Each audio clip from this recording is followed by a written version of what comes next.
All right, so I can't remember if this one came up when we were just kind of Googling stuff we could possibly do, or if this was one that you came up with. Do you remember? I think it just came out of left field because I think we made the God and devil comparison. Yeah, because I know it wasn't my idea. Because as soon as I heard it, I was like, that makes quite a bit of sense. And actually, kind of watching them back, it's kind of surprising how similar their vibes are anyway. Mm-hmm.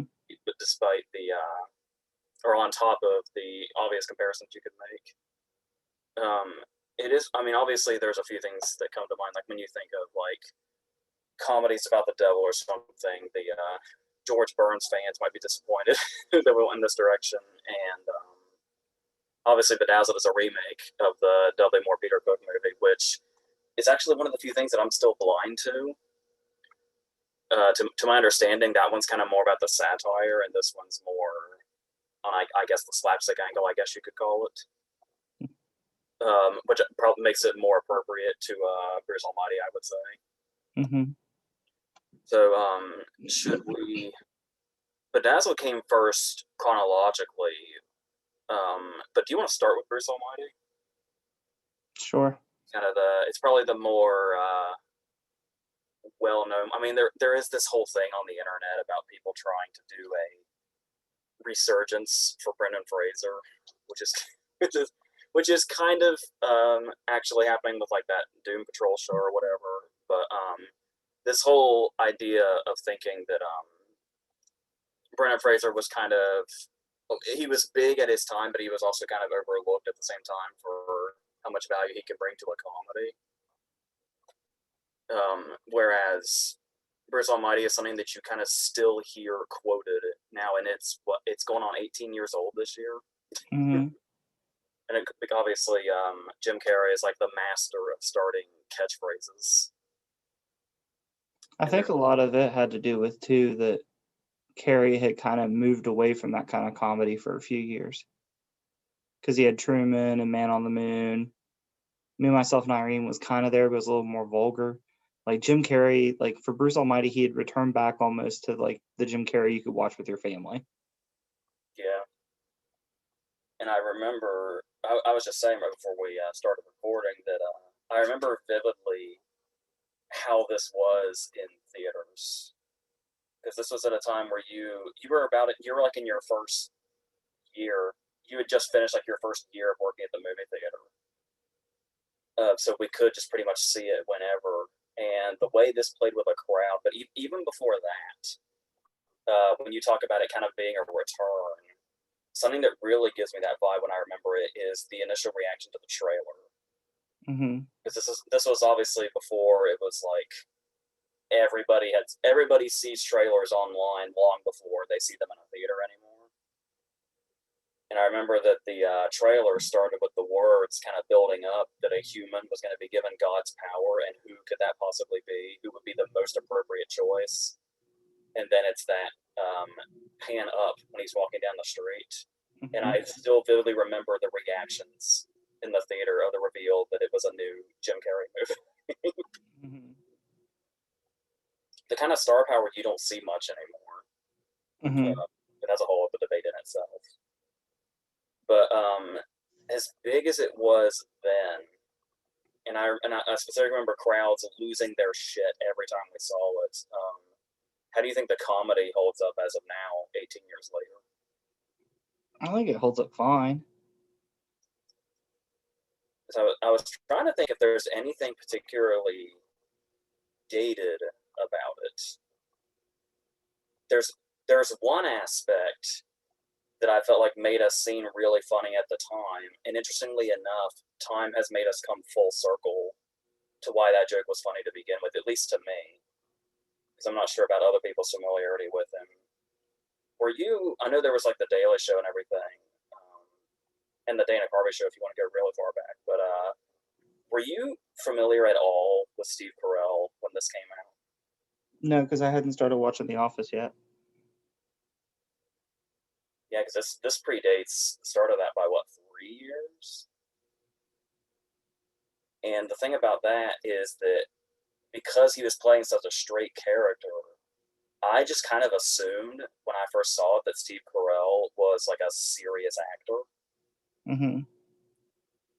And so it's really funny in the scene where Bruce kind of takes control of him, and he's just like babbling gibberish and saying whatever the hell it is that Bruce made him say.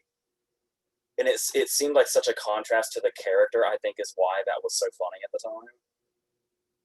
And then obviously just the very next year was Anchorman, and 40-Year-Old Virgin was in that area, and people got to know Steve Carell as just a general comedy actor, and it seemed appropriate. But now that we've kind of come full circle, and Steve Carell actually is seen as a serious actor, it's kind of found that quality in why it's funny again. Mm-hmm. So that's been a pretty stable joke as the years have gone on. Because I remember that kind of being like, when we saw it in theaters, would you say that was the big scene? Like the scene that got crowds the most, probably? I would say probably so. And what do you think about in general what Carrie brings? Because we were talking about how he, I guess it's crazy how many catchphrases birth from him, and it's like I still today hear people doing his delivery of "it's good" or the "be a beautiful thing." Mm-hmm. Like you still hear that. Like who else can you see in 2003 doing this? Nobody really comes to mind. Yeah, because I think your first example after that happened in 2003, and I would say it's Johnny Depp in Pirates of the Caribbean. it's, it's weird to remember that that's like an actual effective comedic performance when you're going back to 2003. Because maybe this is just my personal preference. I don't know, but to me, somebody like Will Ferrell would never have worked. And and this was the same year as Elf, so we're talking like prime Will Ferrell, Mm-hmm. in a sense, because Old School was kind of in this area also. But I don't know, there's just something about Carrie's Yeah, style. but then if you go to 2004, you've got Anchorman, which Anchorman is very quotable. Yeah, and deals in the same profession, weirdly enough. Mm-hmm. Even for Steve Carell. Yeah, because this and the Daily Show was almost like Steve Carell was typecast all the way up to 2004. Mm-hmm. I can't remember where his Daily Show stint was, but I imagine it was somewhere in Mm-hmm. here. Do you like the we could do a whole thing on the Maid of the Mist scene, but talking about this movie's placement in the timeline, is it interesting that he makes the multiple Titanic references and goes after Kate Winslet specifically, and just the very next year was Eternal Sunshine. He made one of the most heartbreaking romantic movies ever with the person he's talking about.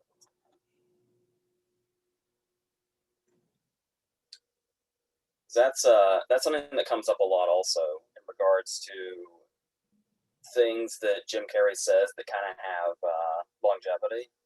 Mm-hmm. Was when you talk about there's a certain popularity in acknowledging the scenes in PG-13 movies where they can say fuck those one or few times, and I feel like this one's always at the top of that list. Mm-hmm.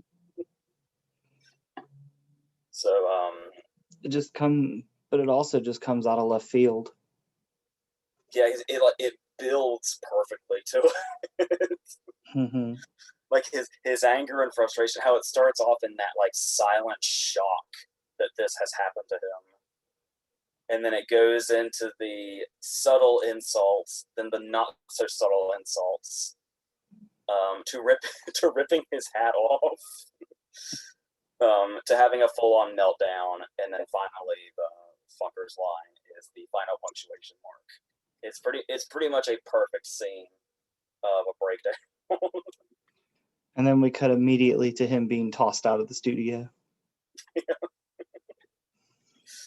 It's like one of the best "you're fired" transitions ever.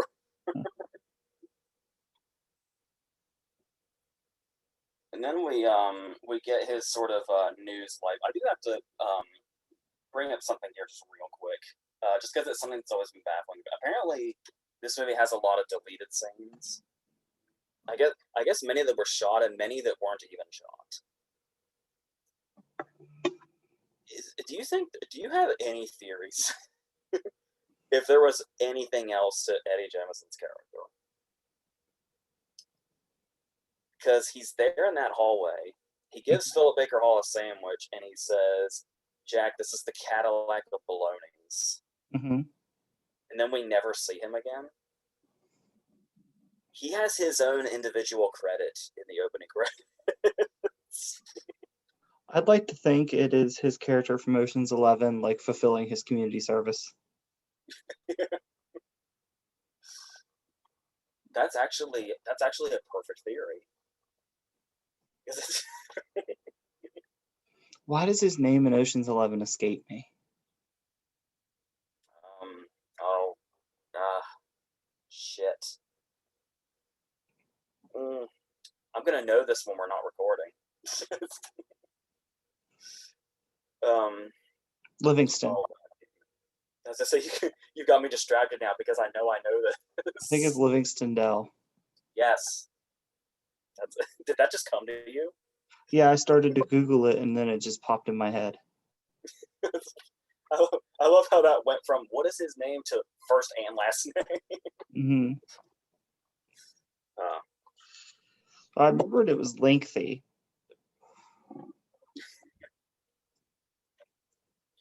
Yeah, I do love that that whole interaction with the very I don't know if I want to say underrated or undervalued, because the people that are real familiar with him love him, but Philip Baker Hall's importance in any movie cannot be understated.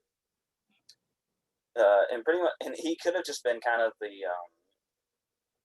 like, I mean, he basically is the generic boss character, but there's just sometimes those moments, like when Bruce flips the sandwich out of his head, Mm-hmm.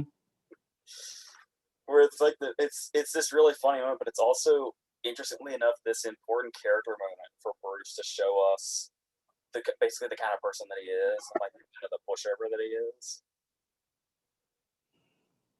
Because when you watch Liar Liar, for instance, Tom Shadyac seems to have this thing where his opening credits are very sort of like, I don't know what you'd expect in a comedy, but they're like bland in the sense that they're just weirdly there while it seems like the whole movie is going. Mm-hmm. So it seems like there's only so much going on in these scenes. Like you shouldn't be paying that much attention to them. They're just introductory or whatever. Like obviously he'll never top his opening credit sequence of Ace Ventura with him with the package. um, yeah, but there's actually these whole things where they're actually building a character in these moments really early on, so that by the time basically the introductory portion of the movie is over, we're just full on into like the concept or the comedy or whatever. But Bruce can kind of be a dramatic character, and we might get into this maybe at some point to a fault when it gets into the later portions of the movie, because I'm assuming you, like many others, can relate.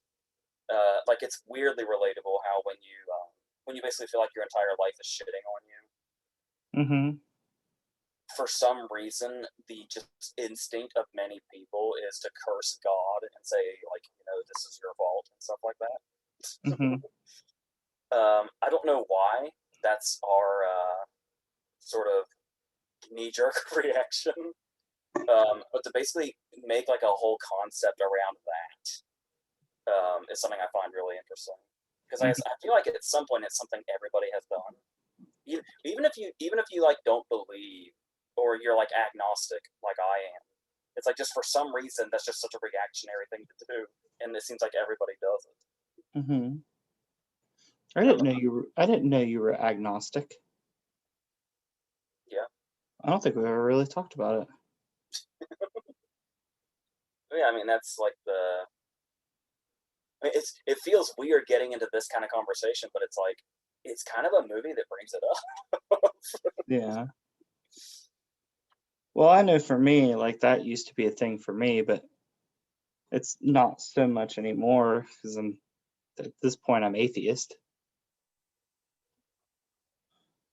Yeah, because we both had stints where we went to church Mhm. relatively regularly, Mhm. which also helps because you can get we see this in Bedazzled also. We can get there's a lot of not so subtle but also kind of subtle biblical references. Mhm. You ever noticed when he's this is something I didn't notice for a long time when he's at that party when he gets caught kissing Susan Ortega. The first time we see him, he's walking around with a glass of wine and a pitcher Mhm. that he's pouring. And when he pulls away and he's walking around, you can see that the what's in his glass is wine and what's in the pitcher is water. Mm. So, did you ever notice that? Mm. Um, and just little lines in there, like clever lines that they throw in also, like when he's kind of starting his big comeback, and Phil Baker Hall says, "You mean you did all that in a day?" And he just says, "Imagine what I could do with 7." Mhm. Just those moments like that are actually like really clever additions to play on that stuff. Like I said, there's some of those in Bedazzled too. I'm sure we'll touch on. Mhm. But let's go into something else that made this movie that helped like how famous this movie is and how referenced this movie is.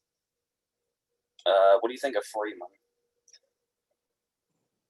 I think anytime anybody thinks of God, he comes to mind. Yeah, it's like there's two main roles that will forever follow Morgan Freeman. I think Mhm. those being Red in Shawshank and this one. Mhm.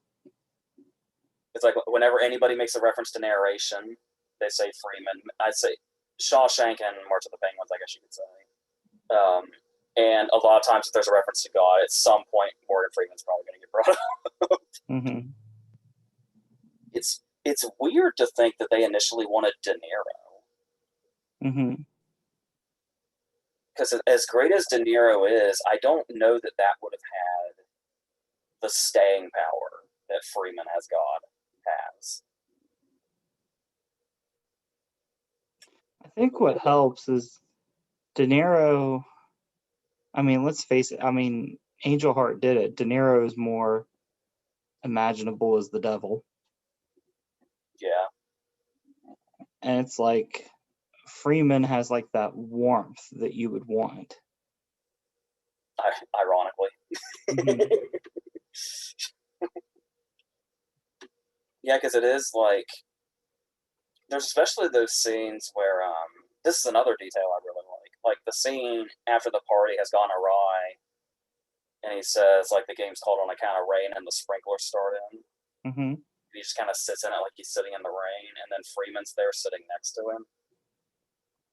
And you'll notice when it cuts to him, cuts back and forth, like everything is like drenched and Bruce is drenched. But whenever it cuts to Freeman, you can still see the sprinklers falling everywhere, but Freeman is dry. Mhm. Which I think is a really cool detail.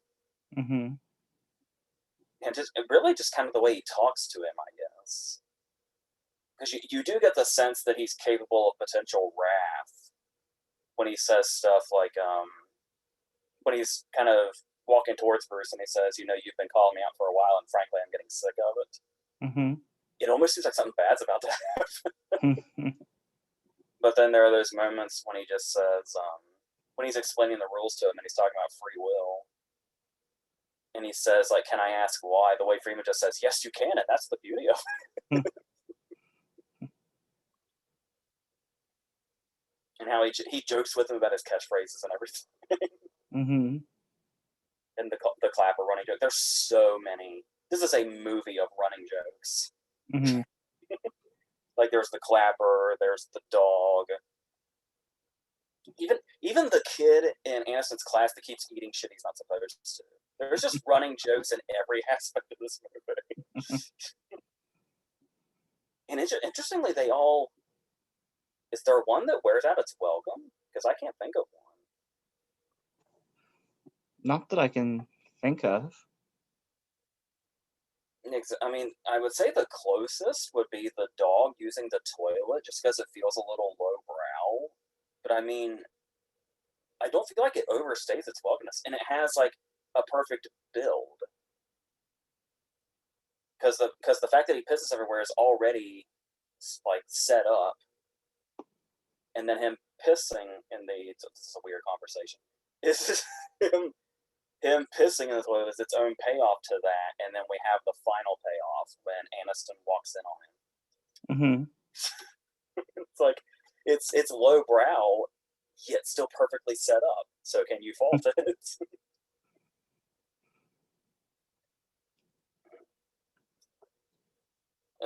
There is one thing about this movie, and I'm kind of curious on your opinion on it specifically. There's kind of a running joke between us in how we view certain movies, especially when those movies reach their conflict.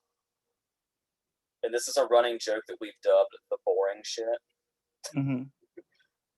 where if maybe a movie has a shoehorned love story or maybe has a really forced conflict that's dragging the movie down, when it reaches those portions where everybody just kind of, the movie grinds to a halt and all the characters just sulk for a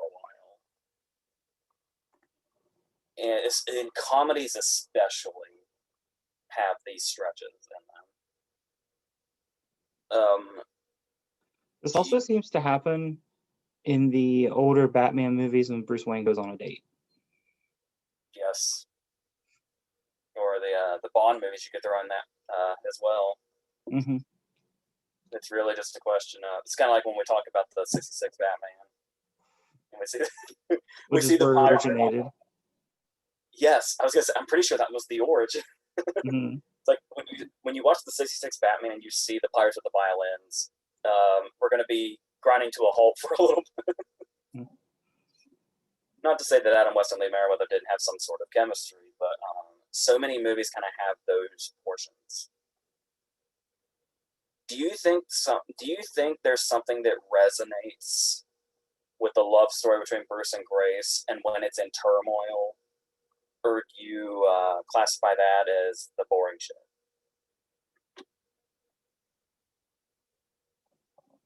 I don't know, because the movie does a pretty good job of selling it that they're not going to get back together. I wanted to ask you that too. Which is funny because Aniston pays that off later in a different movie. Yeah. Like it almost felt like this was her practice round for the movie actually called The Breakup. Mm-hmm. So yeah, I was actually going to bring that up. Do you, because they commit to that so much, do you think let's take out of the equation that the breakup does exist, since this Mm-hmm. came first. Do you think that it would have been more of a payoff to how much they committed to that and how convincing they made it, especially in the scene when he's watching her pray? Do you think it feels a little bit like a cop out that they get back together? Or I think it carries more weight because it's not like one of those movies where he met her through like something that he did as God and like they got together and then there was a misunderstanding that broke them up. Like when we met them, they were already together, and then it wasn't a misunderstanding that broke them up. It was just him being him. I love how much you perfectly described what this movie would have been like if it was an absolute piece of shit. Yeah, that is a really good point. So, Like yeah, like when we meet them for the first time, it's not like, oh, they meet because he did, like he blew her skirt up as God and like made a misunderstanding. Like there's actual stakes involved. Like they live together. yeah, I was actually going to specifically say that the whole relationship feels so lived in when it starts. I think that's what makes the breakup feel more like it could last the rest of the movie because we're coming into a story with a relationship that's been extremely invested in. like they've been together long enough that, you know, her just being sick of Bruce being Bruce is believable enough for them to split. Yeah, it's especially heavy in the scene when she's praying. And instead, when she stops praying for him to get better and prays for the will to be able to let him go, that's Mm-hmm. like that's some deep shit for a movie. And would you say a lot of that also has to come in through Carrie and Aniston's chemistry, especially in those early scenes? Mm-hmm. Because you get the sense a lot, especially in the editing. Um, there's a lot of scenes of Aniston laughing when they're happy that look genuine. I think the outtakes at the end of the movie help drive that home too. Yeah, because when you look at her, it has to have been one of the outtakes when, and it also kind of makes you realize how much he was probably improvising. Mm-hmm. He's Jim Carrey, so of course he's going to be improvising. But when he says like "I be positive," that whole thing, when Mm-hmm. she starts laughing, it like immediately cuts. Mm-hmm. But you can see that happen to Jeff Daniels a couple of times in Dumb and Dumber also. And the scene also at the beginning when she says "Get your butt over here," and he sticks his ass in her face. Mm-hmm. She starts laughing and it immediately cuts. And it's like, it's almost like you can spot where the improvised moments were, which is great because it makes the character feel really natural. Mm-hmm. Because like it doesn't, because like it could just be like, oh, this is basically just Jim Carrey being himself or whatever. But when you see like the points where Bruce is coming from, where his conflicts are, and how much this relationship with Grace feels lived in, that it does start to feel like a character and not just Carrey doing it, just kind of Carrey with a camera on him. Mm-hmm. Despite the fact that his Carrey-ness is such a big part of why this movie works. They even do something that's really hard to pull off. And I'm using terms loosely here, obviously, because we've got a PG-13 rating to deal with and where the scene cuts off. But something that's really hard to pull off in a comedy is the funny sex scene. Mm-hmm. There are so many comedies that try the funny sex scene and fail miserably. The scene where he seduces her might be one of the funniest scenes in the movie. And I think a lot of that also has to do with how well the visuals are handled in this. Like something I really love that's kind of an underrated moment is when he lassos the moon. Mm-hmm. It's a Wonderful Life reference, and he pulls it down. When he's like on the railing, and it looks like he actually has the moon as leverage just by the way he's like his stance is like really impressive, like physically. I'm not sure how they pulled off him when he's got both feet on the railing, but regardless, the physicality from Carrie is still impressive as usual. So I guess another point I was going to bring up is something we kind of discussed, which was if you think the breakup portion is too much of the movie, because it feels like it's probably like the last 1/3 or so. Like it's a big portion. Mm-hmm. But they do have those moments where because when comedies go too far into the drama, like so many did, especially in this era, they did that thing. I'm sure you've seen this a billion times when comedies get a little too wrapped up in their conflict and it forgets to be funny. Like it just stops being funny. And it's like the writers didn't know how to handle their conflicts while staying a comedy. Mm-hmm. You know who I point the finger at first. Mm-hmm. Oh, Judd Apatow, you are one of the main culprits of this, of course. But it does kind of throw in those moments, like when Grace goes to the diner and she sees the infomercial for the album or whatever, Hmm. And then it's like you can also get the tape that's sweating with Bruce or something like that, or sweating for Bruce or something. You have that, and you have the when he's asking for a sign and he starts passing all these road signs. Yeah, and I love that something he doesn't even acknowledge. Hmm. It's just something else that annoys him.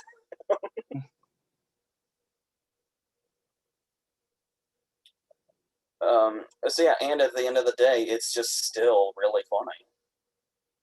And after 18 years, and a comedy that came out of, because I feel like early 2000s movies especially feel almost like particularly susceptible to becoming dated, Hmm. because I was like it felt like that was such a specific era where things were kind of fads were kind of coming and going, and what was funny and what wasn't was coming and going. But I yeah, think it's just because movies at that time focused a lot of their jokes on pop culture stuff. yeah, there's really there's not really much of any of that here, is there? You have the It's a I can, Wonderful Life reference, but I mean, that's something that everybody knows. that's gonna be timeless. The Titanic references will be timeless. Hmm. I'm here with Catherine Hepburn's mom is still hilarious to me, and the way he I think it's the way he says while you were say floating on the big door, and the fact that he does acknowledge it's like he doesn't pull the bullshit, the usual bullshit of why couldn't they both fit on it. Hmm. Obviously, people seem to not want to acknowledge that Jack tries to get on it and almost tips over. I love that he acknowledged it enough to say, "Why didn't you take Hmm. turns?"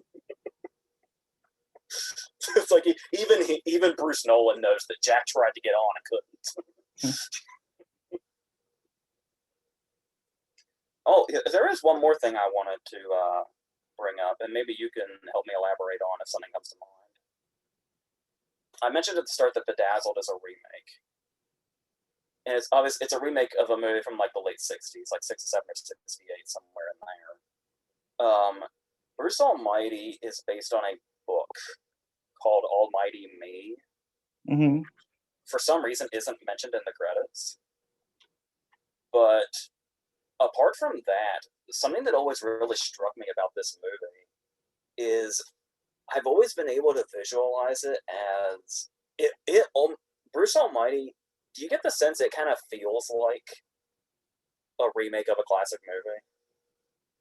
Like I don't know if it's the inclusion of It's a Wonderful Life or what it is, but That when I might be imagine what's it, I doing it. what was that? That might be what's doing it. Yeah, because I'm thinking of it in that era of like the late '30s or the early '40s. If you've seen any of like the sort of screwball comedies of that era, Hmm. now I'm imagining like just little details like instead of working in like TV news, he would be on the radio. Instead of the pager, it would be like his phone keeps ringing, and it's like just some weird voice or something. So he like unplugs his phone and sets it in the street, and it just like rings in the middle of the night, rather than him throwing the pager out the window. And then when we see heaven, it would be like it kind of looked like the heaven of Here Comes Mr. Jordan or something. And it's like I can go through most every scene and imagine what it would look like in like a '30s or '40s comedy. Hmm. And for some reason, that's always kind of stuck with me. Like it feels like it's got enough of that sort of vibe, like almost like a classic vibe, that it feels like a remake when it's not. Um, and that's always yeah. I don't know, and I think that this is pretty much the only movie I've ever done that with. um, but yeah. So do you have anything else on Bruce Almighty? Who could you see playing Bruce in like the if it was like a remake of a classic? Normally people go the other way on this. They recast classics with modern actors. We're gonna recast a modern movie with classic actors. I like doing that a lot more than current recasting. I think it's a lot more interesting. Mm. I feel like Cary Grant is too obvious. But I mean, when you think classic screwball comedy, he's literally just the first face you see. Hmm. And I was gonna lean towards Robert Montgomery, but then it's like that's probably just Here Comes Mr. Jordan in my subconscious. I would imagine God being played by Spencer Tracy. Definitely. Once again, it seems like it'd be obvious, but it's also just too perfect. Okay, who would be the better choice for God? Spencer Tracy or Orson Welles? Wells definitely has the voice. Mm-hmm. Oh man. Yeah, this will be right around Citizen Kane Wells Mm. rather And than I Big I Well. know these two things don't line up, but do you know who I could see playing Bruce? Mm. Jack Lemmon. I could, as far as Bruce being a character that's completely at the end of his rope, absolutely. Because Lemon matched that. Yeah, we'd have to jump to like the late 50s or early 60s, but that would definitely, yeah. Like imagine this movie being recast with like Jack Lemmon as Bruce and Orson Welles as God. You're suddenly giving me this huge epiphany. I suddenly feel like there's so much lemon in Carrie's performance in the early scenes. Mm-hmm. Because like when I was trying to think of like who you like could compare that to, and it's like who else could do that role, and it's like because he's just got that certain way about it. It's like yeah, it's like a Lemon-esque, just a dude at the end of his rope, but in a very comedic fashion, Mm-hmm. and could just as easily do the drama. You really hit something here. I was gonna say I believe I just gave you something that you really wish you had that you didn't know that you wished you had. Oh man, and this concept is a Lemon movie. Lemon would have killed this.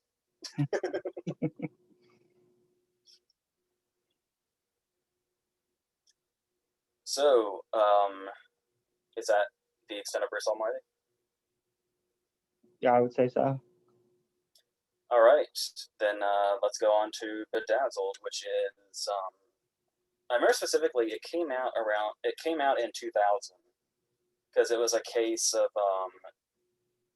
both of these movies were movies that I had intended on seeing in a theater at some point, and then another movie got in the way because obviously we saw Bruce Almighty a bunch of times, and there was going to be another time where I saw it again with a group of friends, but I noped out of that because they decided they wanted to see X2 again instead, and I'm sorry if this is your first time finding out. I think X2 is kind of overrated. So I didn't get involved in that. And then there was the case of me, you, and mom were going to go to a movie. Mm-hmm. And this was pretty much our choice. But then at like kind of the last minute, we settled on Meet the Parents instead. Wait, I have to go back. I have to go back for a second for you to say on camera. If you think X2 is overrated, what do you think is the best X-Men movie? Days of Future Past. I was gonna say, is it Days of Future Past or is it Logan?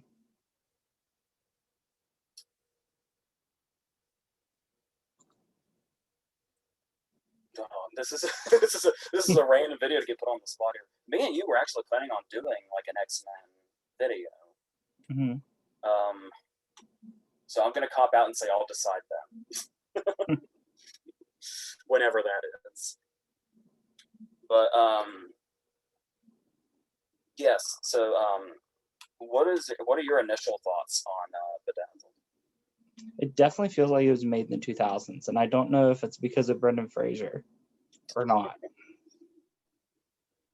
Yeah, Elizabeth. I don't feel like we've seen Elizabeth Hurley in movie form. I think she's been hanging out on TV. I can't remember the most recent movie I saw her in. But Serving Sarah. oh God, was it? I don't know. I got hit by a car the night I watched it, so I'm not sure. I remember that vividly. I love how casually you bring that up.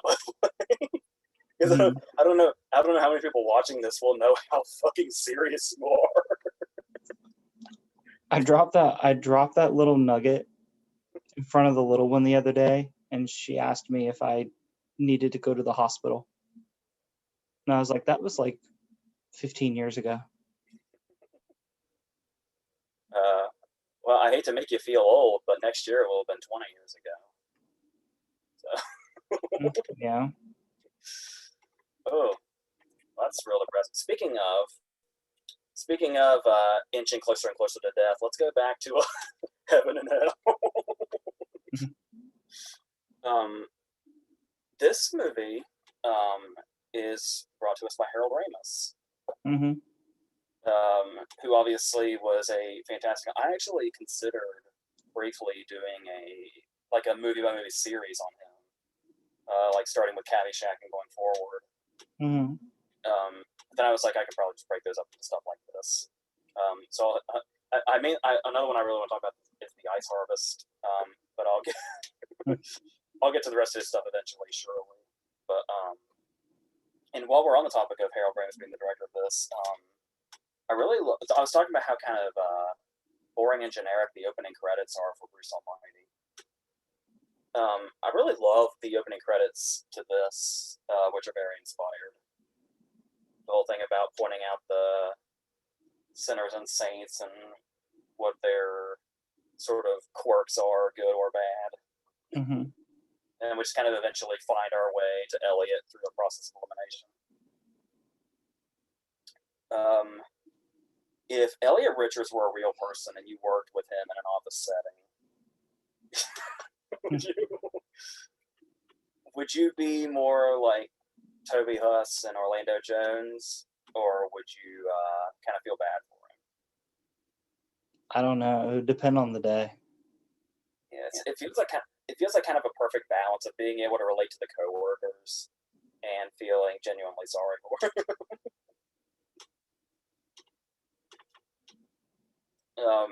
And I guess that's kind of the strength of the character and what Fraser brings to it is that he's kind of able to pull off both, where like you can reasonably see why he's lonely, but also the fact that he is lonely is very sad and sympathetic. So they set that up, and then we're like right into it. I checked the time last time I watched it. I think we see Elizabeth Hurley at the pool table when he's approaching her less than 15 minutes in. They set everything up really fast. Do you know what would have been? Never mind, it's not possible. It's maybe.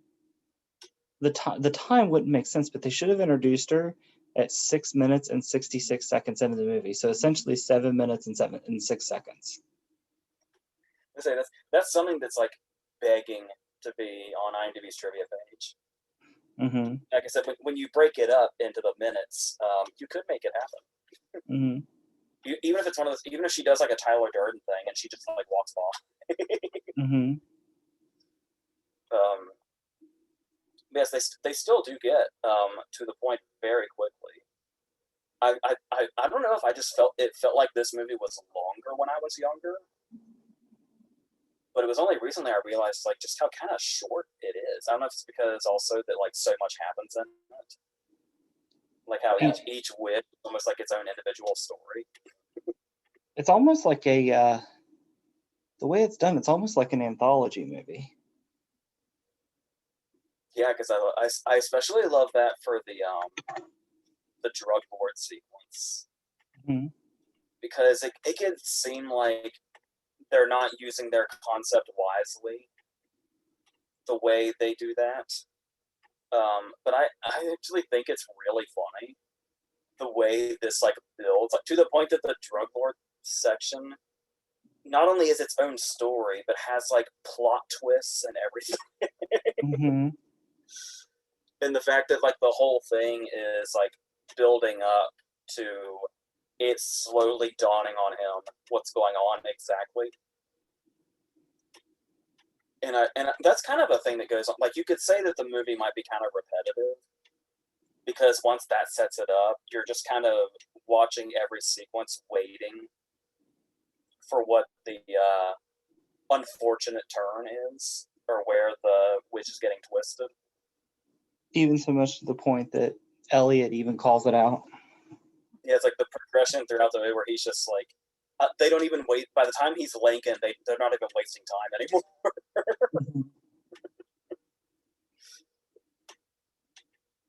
And then, Setup to this movie alone would make a very intriguing, like, Tales from the Crypt episode or like a Twilight Zone episode. Yeah, I'm pretty sure, because this, I mean, really at the end of the day, it's kind of the Faust thing.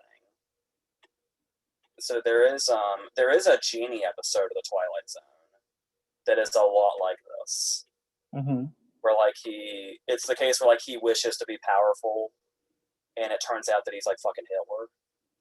Like that's a Twilight Zone episode.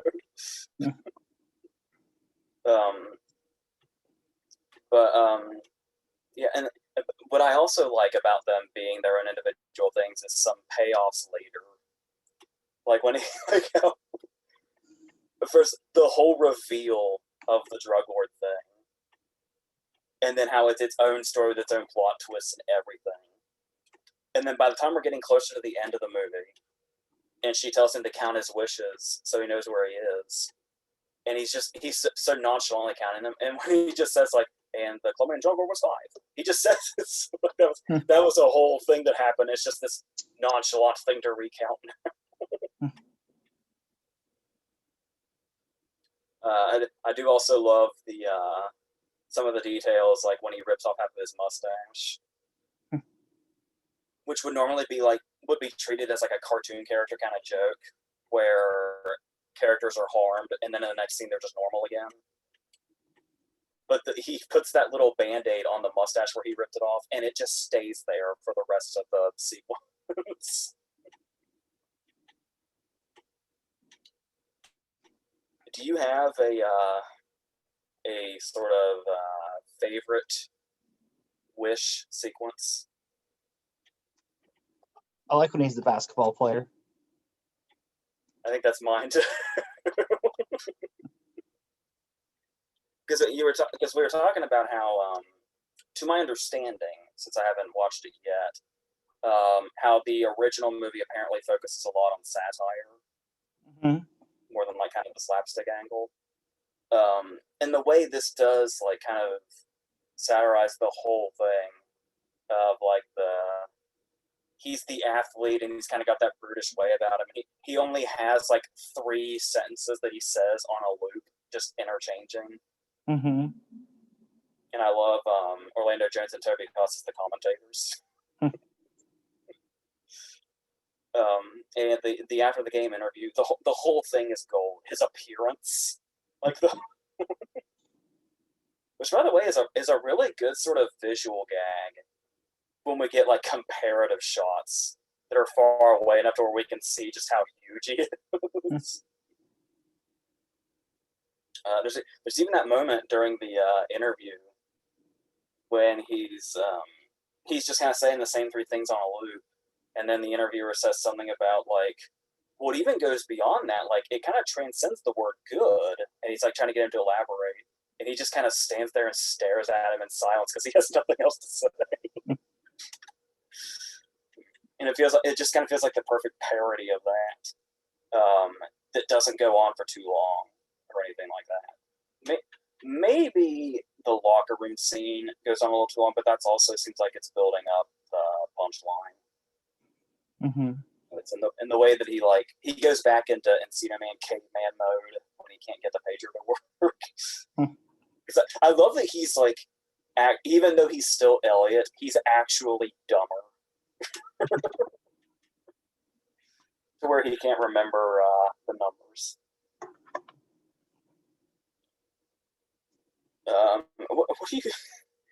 What do you think about the sequence where he's the sensitive guy? That's another one. Just the sight of the sun makes him cry. I think my favorite.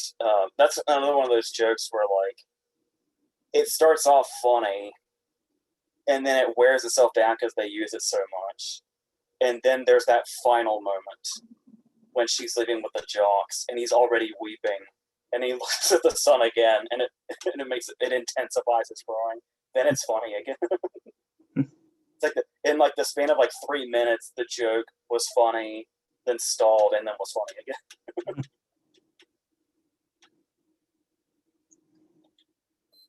Do you think? I'm trying to think of exactly what it could be. And the thing that gives me this impression is what's all going on at the club that she takes him to where they do all the business. Do you think the movie could have been darker? Maybe. So I'm struggling to pinpoint what I think could have done that effectively. It stayed fine. If it would be, I mean, I don't. Maybe it's Hurley's, not like her personally, her betrayal, but the way the character's written. If she should be more evil in a way, or how it can, more sinister. yeah, and kind of that vibe we get when like everything between Elliot going to jail when she's the guard. To when they're back at the club, and she becomes the antagonist for like 10 minutes, Mm-hmm.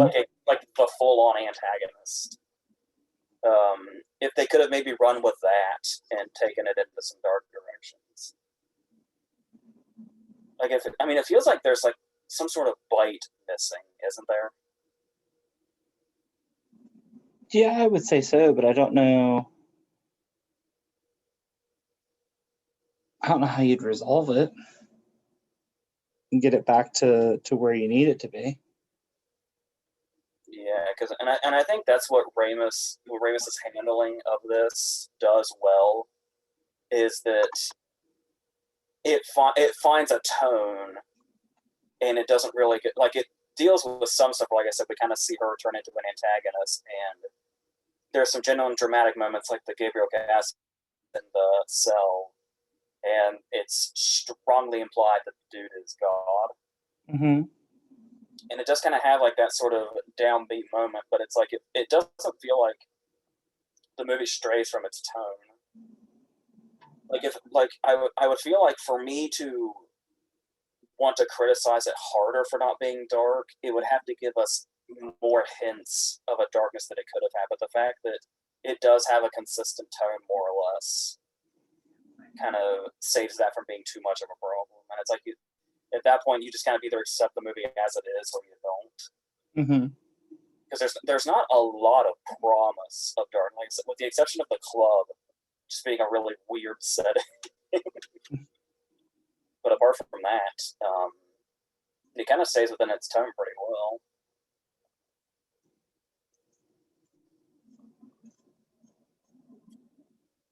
Is this I guess we can talk about romance cop outs again, like we were talking about Bruce Almighty. Mm-hmm. Do you like that it turns out that Allison has a dude already? She has a what? She has a dude already after all the events of the movie have taken place. Yeah. And it's so nonchalantly. I've always wondered if when they were talking about it at the bar at the beginning, before he says, and it makes you question Elliot's character a little bit when he's like, "Oh, I know everything. She doesn't know me. We haven't really talked, but I know everything about her, and I know how long she's been broken up with the dude that works in research." Mm-hmm. It's like that dude in research they mentioned that she supposedly broke up with 3 months ago. I've always wondered if it's like she was trying to make it work with that guy, or she already found another dude. Because apparently Elliot keeps a lot of tabs on her to the point that you'd think he would know. Mm-hmm. Or there's the assumption that Allison is single, and that was just her nice way of rejecting it. Yeah. Or breaking up with the boyfriend could have just been false information. Yeah. Do you think it's weird that Frances O'Connor also plays Nicole at the end? Yeah. I mean, I do think it's interesting because it's like we see that Nicole from what little bit we get, clearly has more personality than Allison ever had from the little bit that we know. But it's still like, hey, you are identical to the girl I obsessed over for however long he worked there. Mhm. Was it 4 years he said they worked together? Or in the same building? Yeah. I also kind of respect the fact that it wasn't like, oh, she's my sister. It was just like they looked alike and it just goes unacknowledged. Yeah, because apart from him like having a surprised look, they don't even. It's never mentioned. Mm-mm. Of course, I suppose to the movie's credit, there's not much time to mention it because it just literally ends right there. Yeah. But yeah, there are watching it back. There are some questionable things about Elliot's character. I think about how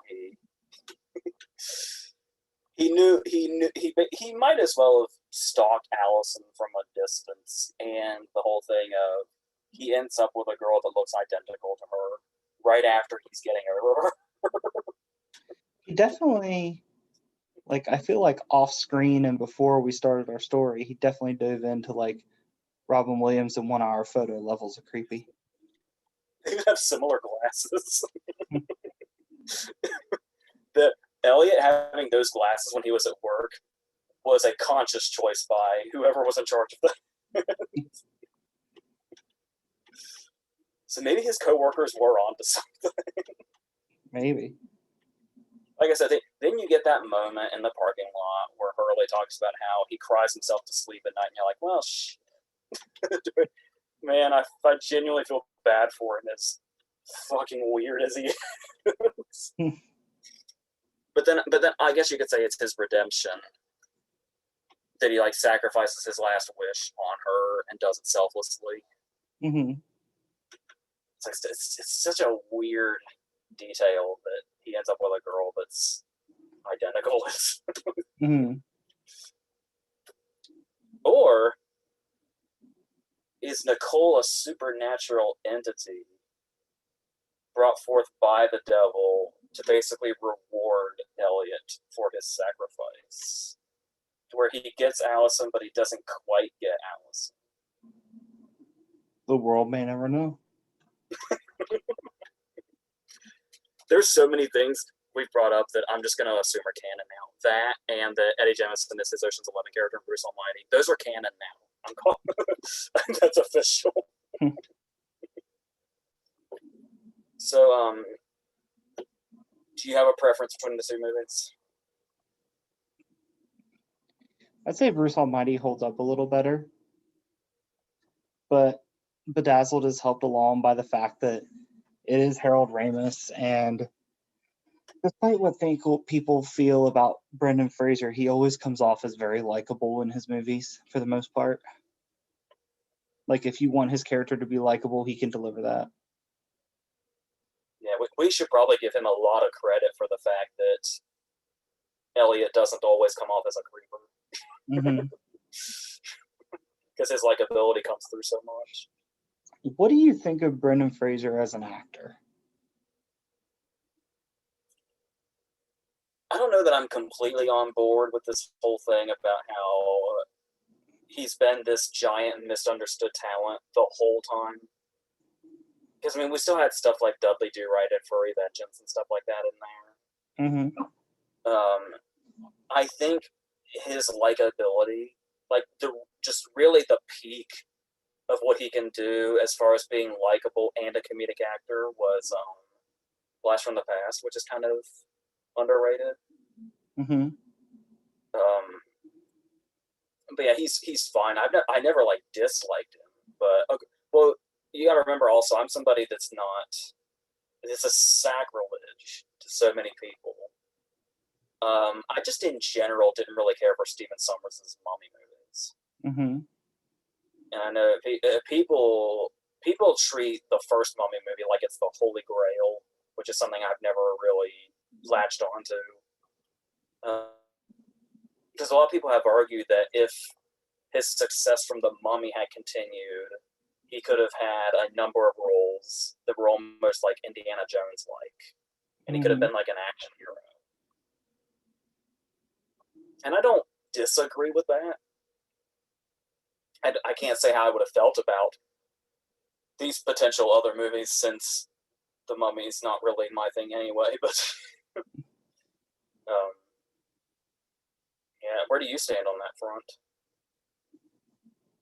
I think his likability wins him a lot of points, and the fact that he's supposed to be like a nice dude by like all accounts.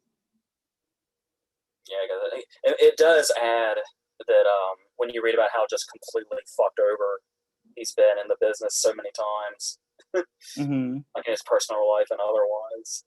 I personally wouldn't mind see him get like a revival of some kind. I mean, let's be real. If it's indicative of any other, you know, actor that's looked at a resurgence, I mean, he's bound to end up in the MCU eventually. Yeah, I can't But remember when. knowing the things that you've read about him and getting fucked over and everything, he'll probably be cast in an MCU movie, and that's when the MCU will start tanking and shut down. Because I was trying to remember when exactly he went through that whole thing where it was a whole thing where like he got sexually assaulted or something, and then when he spoke out about it, he got blacklisted. Mm-hmm. That's why he disappeared. And I was trying to remember where that was because I was thinking like you would think something like Crash would have gotten him like more parts in movies like that. Mm-hmm. But I'm not quite sure when he started getting fucked over, but probably somewhere in that area if I had to guess. Probably. As far as I know, he's kind of like apparently that I'm not really sure what Doom Patrol is. Like I've seen like stills here and there, and I guess it's mostly voice work, but he's like the standout character of it. Hmm. So He's definitely yeah, capable. He's definitely capable of being the person that stands out the most in a movie. I mean, look at Encino Man. yeah, and it I is. mean, whether he's blacklisted or makes a resurgence or not, we'll always have Wheeze the Juice. Yeah, I feel like it's like what we were talking about with Bedazzled, where it's where the punchlines are set up very early. Like once you get in the rhythm of the movie, you know exactly where each segment is going. It's just a matter of how it's going to do that. And you would think because of that it would not have the rewatchability factor that it does. Mm-hmm. I feel like I've seen Bedazzled a million times. It's also commendable too that they find that the ways that he gets fucked over are so varied. Yeah, that that reveal of Toby Huss when it turns out that he's gay. Mm-hmm. So I don't know how politically correct that is these days, but it's just it's such a perfect comedic reveal.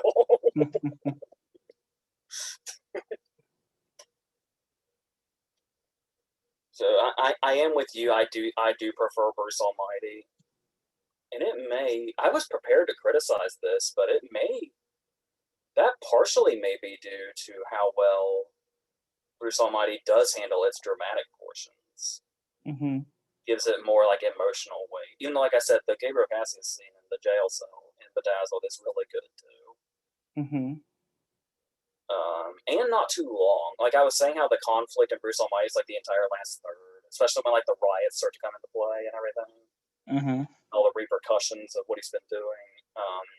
The kind of conflict downer portion of Bedazzled is pretty short. It's really just because you got the funny scene where he's in the church of Brian Doyle Murray, and then really the only thing is just the jail cell scene, and then right from there he goes back to the club, and then we have the climax. Mm-hmm. And the jail cell scene is really good, so we don't really have much of that downer portion in Bedazzled. It's kind of snappy enough that it kind of goes right along with it. Mm-hmm. So that's where I probably prefer Bedazzled, but Bruce Almighty's probably funnier,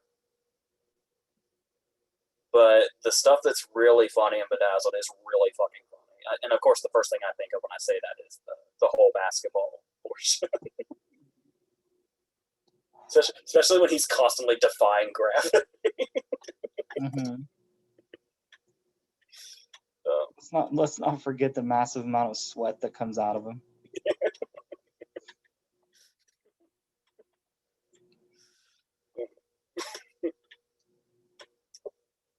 all right, so is that about it?